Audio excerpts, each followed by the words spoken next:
Alright, this is Captain America 386, and here comes U.S.Agent to save the day not. Wayne's World reference, innit? Never liked Wayne's World, and I blame that film chiefly for Queen having any relevance in the 90s. Awful band. I hate them. But I'm not spending another video slamming Mercury and pals.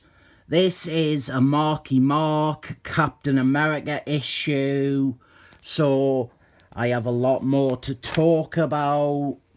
We are continuing on the story from the previous issue with what I called Antifa, but some people think are more KKK, and they have kidnapped Captain America's ex-girlfriend, and it is another issue of Marky Mark's Captain America that opens with him doing some exercise. He is training at Avengers House, and this is a great splash page by Ron Lee. Really good. Like, this should be one of them images you see all the time, and you didn't. His workout session is interrupted and joined by U.S.Agent. There was a character beat we never got.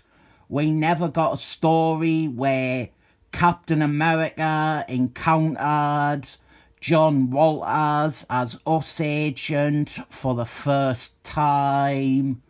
They were shown together loads in crossovers, but the moment where they probably yelled at each other was never seen. It really stinks that we never got to see that moment where Captain America reacts to John Walters wearing his hard costume and becoming an Avenger. This issue is off-doing some of that stuff belatedly, but we really needed to see these two lock-ons about a year earlier. By this point, U.S.Agent, he has been on the Avengers for like 2, nearly 3 years. This one is very important for establishing the new dynamic and relationship / our friendship between the two of them. And another important art bit that so many people have ignored. Up here, you can plainly see U.S.Agent is much bigger and much more built than Captain America. We also have Mike Fireman, Captain America's hard friend. It was sort of accidentally wound up joining Antifa, and he is having a crisis of conscience. Our plot is that Captain America wants to go and save his ex, but U.S.Agent is wanting in on the action because he has a vendetta with Antifa. They murdered his parents when his secret identity was exposed, and Captain America obviously doesn't want to work with U.S.Agent because U.S.Agent is motivated by revenge and has a history of violence. I discussed how people take issue with Mike Fireman thrown in with this group after he had been shown as being a down-to-earth and morally sound person in his previous appearances. But that is a complaint I find a bit disingenuous.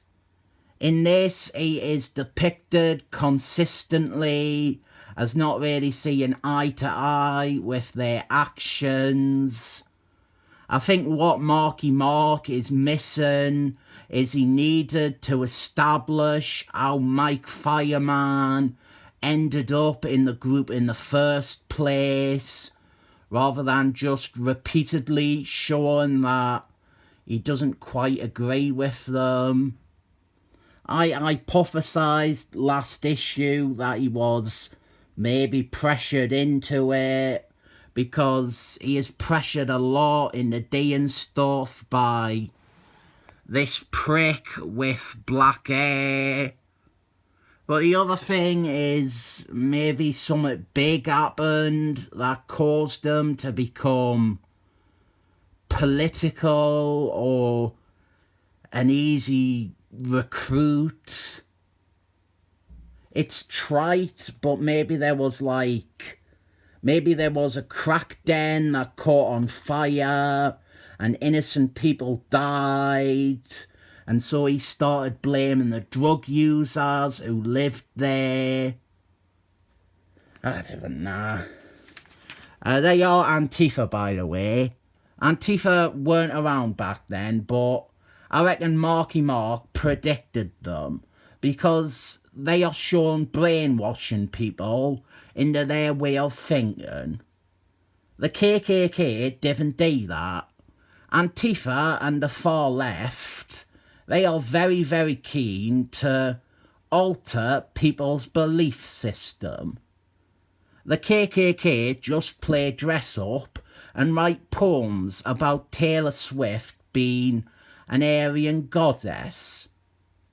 That really exists, by the way.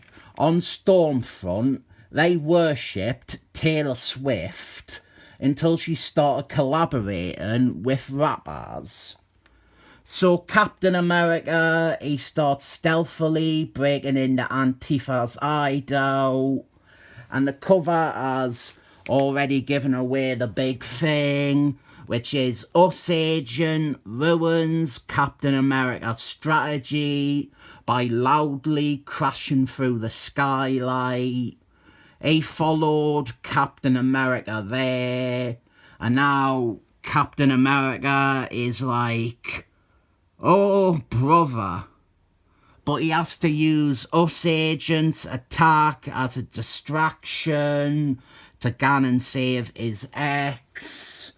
And the stuff with U.S.Agent is the absolute quality here.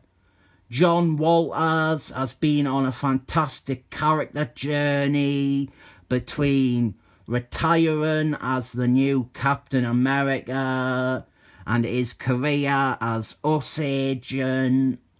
Among the many things he has come to discover about himself, he has made a vow never to kill again after he found out that he had left a former friend so crippled and disfigured that they took their own life.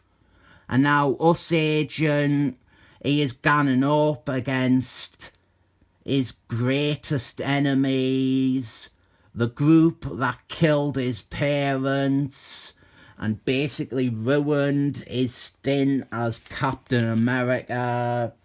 And he is able to hold back and not kill anyone or seriously injure any of them.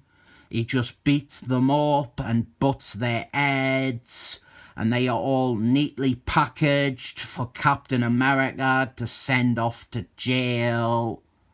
Captain America actually almost praises U.S.Agent's use of restraint, and thus begins the road to their unorthodox friendship. But then Mike Fireman arrives, and he turns himself in, admitting that he was a participant in some of the group's recent actions. Mike Fireman turns up again in about 40 issues' time, and he is a costume supervillain.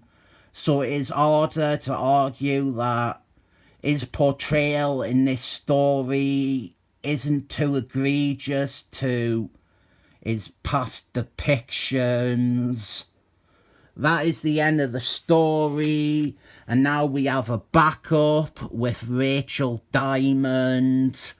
And I rarely cover these, but I want to remind people that these are not really backup stories. They are subplot pages that they didn't integrate in the main story.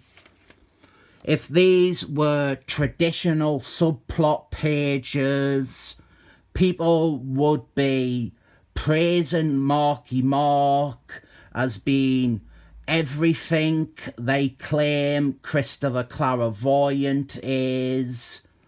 He would be developing stories within stories, and so many other characters alongside Captain America.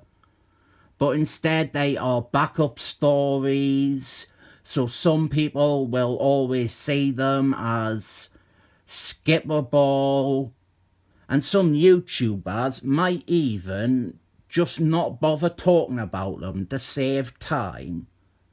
This is setting up the next story on the book, and this is a great issue. A lot of people point to this as where you should jump off when it comes to this run. This is Ron Lee's final issue as artist, and the next story arc is the one where people like to misrepresent it and say that it is all about a baddie trying to transform Captain America into a woman. But if you want to gan out on an eye, this is it, I guess. I have a lot more patience for Marky Mark's run, and I would say issue 402 is where you have got to bail for 24 issues. But even then, I can still find stuff to like, or elements of a better comic in the Werewolf story or whatever. I'm giving this the score of 7 thumbs up.